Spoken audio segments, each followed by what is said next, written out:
Friends ನಮಸ್ತೆ ಎಲ್ಲರಿಗೂ welcome to cooking with remedies YouTube channel. Friends ಇವತ್ತಿನ ವಿಡಿಯೋದಲ್ಲಿ ಮಶ್ರೂಮ್ ಗ್ರೇವಿ ಮಶ್ರೂಮ್ ಕರಿ ಏನಾದರೂ ಅನ್ಬೋದು ಆ ರೆಸಿಪಿನ ಮಾಡಿ ತೋರಿಸ್ತಿದ್ದೀನಿ. ತುಂಬ ಈಸಿಯಾಗಿ ಮಾಡೋದು ಯಾವ ಥರ ಅಂತ. ನಾನು ಇದನ್ನು ಮುದ್ದೆ ಜೊತೆ ಮಾಡ್ತಾ ಇದ್ದೀನಿ. ಮುದ್ದೆ ಚಪಾತಿ ಏನು ಯಾವುದಕ್ಕೆ ಬೇಕೋ ಅದಕ್ಕೆ ಮಾಡ್ಕೊಳ್ಬೋದು. ನಾನು ಮುದ್ದೆಗೆ ಮಾಡ್ತಾ ಇದ್ದೀನಿ. ಬನ್ನಿ ಸಿಂಪಲ್ಲಾಗಿ ತುಂಬ ಬೇಗ ಯಾವ ಥರ ಮಾಡೋದು ಅಂತ ನೋಡೋಣ. ಮಶ್ರೂಮಲ್ಲಿ ಏನೇ ರೆಸಿಪಿ ಮಾಡೋದಕ್ಕೂ ಮುಂಚೆ ಮಶ್ರೂಮನ್ನು ಫಸ್ಟು ಕ್ಲೀನ್ ಮಾಡ್ಕೊಬೇಕು. ಸ್ವಲ್ಪ ನೀರಿಗೆ ಉಪ್ಪು ಅರಿಶಿನ ಹಾಕಿ ಮಶ್ರೂಮನ್ನು ಕ್ಲೀನ್ ಮಾಡಿದ್ರೆ ತುಂಬ ಚೆನ್ನಾಗಿ ಕ್ಲೀನ್ ಆಗುತ್ತೆ, ಕ್ಲಿಯರಾಗಿ ಕ್ಲೀನ್ ಆಗುತ್ತೆ ಅಂತಲೇ ಹೇಳ್ಬೋದು. ನೀರಿಗೆ ಉಪ್ಪು ಅರಿಶಿನ ಹಾಕಿ ವಾಶ್ ಮಾಡೋದ್ರಿಂದ ಮಶ್ರೂಮ್ ಸ್ವಲ್ಪ ಒಂಥರ ಸ್ಮೆಲ್ ಇರುತ್ತಲ್ವ ಅದೆಲ್ಲ ಹೋಗುತ್ತೆ. ಈ ಥರ ವಾಶ್ ಮಾಡೋದು ಬೆಟರ್ ಅಂತ ಅನಿಸುತ್ತೆ. ಇದನ್ನೆಲ್ಲ ಚೆನ್ನಾಗಿ ವಾಶ್ ಮಾಡಿ ಅದನ್ನ ಮೇಲೆ ಒಂದು ಲೇಯರನ್ನು ತೆಗಿಬೇಕು, ಆವಾಗಲೇ ಚೆನ್ನಾಗಿರೋದು. ಮೇಲೆ ಒಂಥರ ಕಲರೆಲ್ಲ ಡಲ್ಲಾಗಿರುತ್ತಲ್ವ ಅದೆಲ್ಲ ತೆಗಿಬೇಕು. ಫ್ರೆಶ್ಶಾಗಿ ತಂದಿದ ತಕ್ಷಣ ಮಾಡಿದ್ರೆ ಇಷ್ಟೊಂದಿರಲ್ಲ. ನಾನು ಒಂದು 2 ದಿವಸ ಆಯ್ತು ಇದು ತೊಗೊಂಬಂದು, ಅದಕ್ಕೆ ಈ ಥರ ಕಾಣ್ತಿದೆ.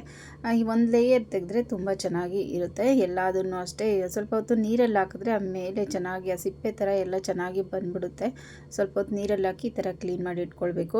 ನೋಡಿ ಆಗ ಈ ಥರ ಆಗುತ್ತೆ. ಎಲ್ಲದನ್ನು ಅದೇ ಥರ ಮಾಡಿ ಈ ಥರ ನಿಮ್ಗೆ ಯಾವ ಸೈಜ್ ಬೇಕೋ ಆ ಸೈಜ್ಗೆ ಕಟ್ ಮಾಡಿ ಇಟ್ಕೊಳ್ಳಿ. ಈಗ ಸ್ಟವ್ ಮೇಲೆ ಒಂದು ಬಾಣಲಿನ ಇಟ್ಟಿದ್ದೀನಿ. ಅದಕ್ಕೆ ಸ್ವಲ್ಪ ಎಣ್ಣೆನ ಹಾಕ್ತಾಯಿದ್ದೀನಿ.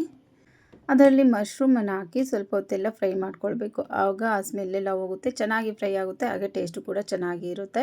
ನೋಡಿ ಎಣ್ಣೆಯಲ್ಲಿ 1-2 ನಿಮಿಷದವರೆಗೂ ಫ್ರೈ ಮಾಡ್ಕೊಳ್ಳಿ. ಇದು ಫ್ರೈ ಮಾಡುವಾಗ ನೀರು ಬಿಟ್ಕೊಳ್ತಾ ಇರುತ್ತೆ, ಅದೆಲ್ಲ ಅದರಲ್ಲೇ ಹಿಂಗೋಗಬೇಕು, ಅಲ್ಲಿವರೆಗೂ ಇದನ್ನು ಫ್ರೈ ಮಾಡ್ಕೊಳ್ಬೇಕು. ನೋಡಿ ಈ ಥರ ನೀರು ಬರ್ತಿತ್ತಲ್ವ, ನೋಡಿ ಈ ನೀರೆಲ್ಲ ಅದರಲ್ಲೇ ಹಿಂಗೋಗೋವರೆಗೂ ಇದನ್ನು ಫ್ರೈ ಮಾಡಬೇಕು, ಆವಾಗಲೇ ತುಂಬ ಟೇಸ್ಟಾಗಿರೋದು. ನೋಡಿ ಈ ಥರ ಆಗಬೇಕು. ಈಗ ಇದನ್ನು ಒಂದು ಸಪ್ರೇಟ್ ಬೌಲ್ಗೆ ಎತ್ತಿಟ್ಕೊತಾ ಇದ್ದೀನಿ. ಮತ್ತು ಇದನ್ನು ಒಗ್ಗರಣೆ ಮಾಡೋದಕ್ಕೆ ಇದೇ ಬಾಣಲಿ ಆದರೂ ಬಳಸ್ಕೊಳ್ಳಿ, ಇಲ್ಲ ಬೇರೆ ಬಾಣಲಿ ಆದರೂ ಬಳಸ್ಕೊಳ್ಳಿ. ನಾನು ಇದನ್ನೇ ಬಳಸ್ಕೊತಾ ಇದ್ದೀನಿ. ಇದಕ್ಕೆ ಇನ್ನು ಸ್ವಲ್ಪ ಎಣ್ಣೆನ ಹಾಕ್ತಾಯಿದ್ದೀನಿ. ನೋಡಿ ಇಷ್ಟ ಆಯಿತು ಅಷ್ಟೇ, ಅಷ್ಟೊಂದಿತ್ತಲ್ವ, ಇಷ್ಟ ಆಯಿತು. ಈಗ ಇದಕ್ಕೆ ಸ್ವಲ್ಪ ಎಣ್ಣೆನ ಹಾಕ್ತಾಯಿದ್ದೀನಿ. ಸ್ವಲ್ಪ ಎಣ್ಣೆ ಹಾಕಿ ಹಚ್ಚಿಟ್ಕೊಂಡಿರೋ ಅಂಥ ಸ್ವಲ್ಪ ಈರುಳ್ಳಿನ ಹಾಕಿ ಇದನ್ನು ಸ್ವಲ್ಪ ಚೆನ್ನಾಗಿ ಫ್ರೈ ಮಾಡ್ಕೊತೀನಿ, ಕಲರ್ ಸ್ವಲ್ಪ ಚೇಂಜ್ ಆಗೋವರೆಗೂ.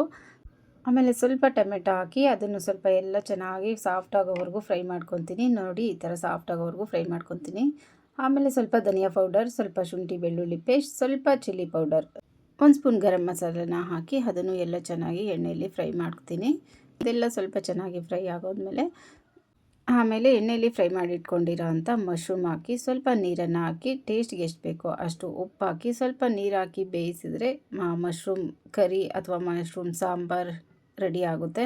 ಫ್ರೆಂಡ್ಸ್ ಇದು ತುಂಬ ಈಸಿಯಾಗಿ ಮಾಡ್ಕೊಳ್ಬೋದು, ತುಂಬ ಕ್ವಿಕ್ಕಾಗಿ ಆಗುತ್ತೆ, ಹಾಗೆ ಟೇಸ್ಟು ಕೂಡ ಚೆನ್ನಾಗಿರುತ್ತೆ. ಮುದ್ದೆ ಚಪಾತಿ ದೋಸೆ ಇಡ್ಲಿ ಅನ್ನಕ್ಕೂ ಅಷ್ಟೇ ತುಂಬಾ ಚೆನ್ನಾಗಿರುತ್ತೆ. ನೀವು ಒಂದ್ಸಲ ಈ ಥರ ಮಶ್ರೂಮ್ ರೆಸಿಪಿನ ಟ್ರೈ ಮಾಡಿ ನೋಡಿ, ಟೇಸ್ಟ್ ಹೇಗೆ ಬಂತು ಅಂತ ಕಮೆಂಟಲ್ಲಿ ತಿಳಿಸಿ. ಫ್ರೆಂಡ್ಸ್ ಇದು ವಿಡಿಯೋ ನಿಮಗೆಲ್ಲ ಇಷ್ಟ ಆದರೆ ಪ್ಲೀಸ್ ಒಂದು ಲೈಕ್ ಮಾಡಿ, ಹಾಗೆ ನಿಮ್ಮ ಫ್ಯಾಮಿಲಿ ಫ್ರೆಂಡ್ಸ್ಗೂ ಶೇರ್ ಮಾಡಿ, ಹಾಗೆ ಸಬ್ಸ್ಕ್ರೈಬ್ ಮಾಡ್ಕೊಂಡು ಸಪೋರ್ಟ್ ಮಾಡಿ ಮತ್ತಷ್ಟು ವಿಡಿಯೋಗಳಿಗಾಗಿ. Thank you for watching.